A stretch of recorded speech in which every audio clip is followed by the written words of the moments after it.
Hanya rezim komunis yang anti-politik identitas. Tahukah Anda apa itu identitas? Identitas berasal dari kata identity yang artinya memiliki tanda, ciri atau jati diri yang melekat pada suatu individu, kelompok atau sesuatu yang membedakannya. Dalam perspektif psikologi, identitas adalah suatu perasaan tentang menjadi seseorang yang sama.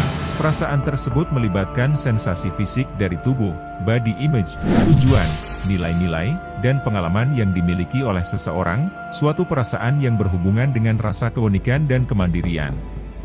Erikson dalam Corsini. Catherine Woodward dalam bukunya Identity and Difference menjelaskan bahwa identitas adalah gagasan yang diberikan perihal konsep individu, sehingga asal-usul seseorang dapat diketahui. Identitas berasal dari banyak aspek seperti kebangsaan, etnis, ras, strata sosial, jenis kelamin, dan gender. Pembahasan Stuart Hall pada buku yang sama menjelaskan bahwa identitas bersifat tidak tetap dan selalu berubah.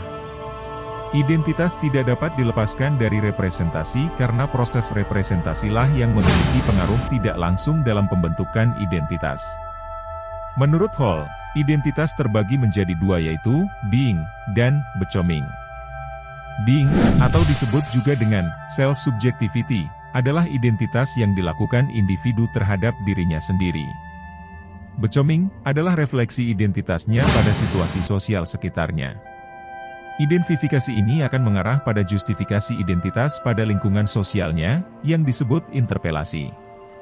Identitas menunjukkan bahwa setiap orang punya kemerdekaan atas dirinya, sehingga setiap orang bisa saling belajar, saling melengkapi karena atas kelebihan dan kekurangan yang mereka miliki. Ada pengajuan tentang kemerdekaan pribadi.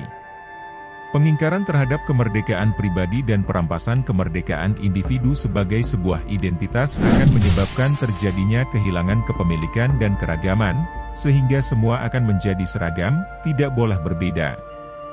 Tentu ini mengingatkan kita pada rezim komunis di beberapa negara.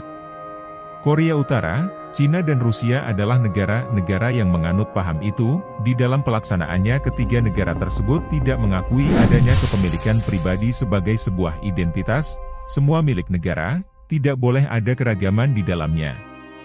Akibatnya setiap perbedaan dan keragaman akan dianggap sebagai sebuah ancaman, karena keragaman itu menjadikan adanya identitas lain yang dianggap mengancam.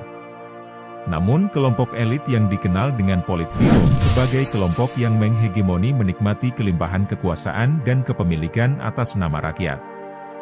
Sehingga sejatinya identitas itu sangat dibutuhkan dan diperlukan dalam rangka mewujudkan keberagaman dan kemerdekaan seseorang atas diri dan pikirannya.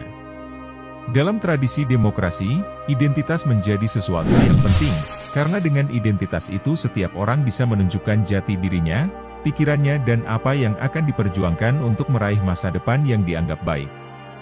Penghapusan identitas hanya akan menjadikan ketidakjelasan dalam bertindak, karena tak memahami apa sejatinya yang akan diperbuat dan diperjuangkan. Penghapusan identitas hanya akan mengaburkan makna akan jati diri seseorang atau institusi.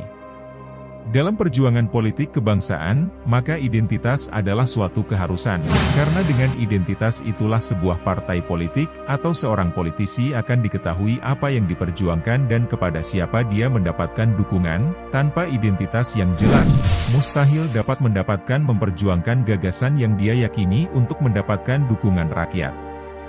Penghapusan identitas hanya akan dilakukan oleh pemerintah atau kekuasaan yang ingin mempertahankan otoritasnya. Gramsci menyebutnya sebagai hegemoni.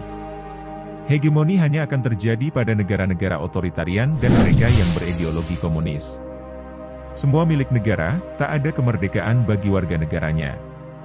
Tak boleh ada identitas lain selain yang dimiliki oleh pemerintah pemegang kuasa.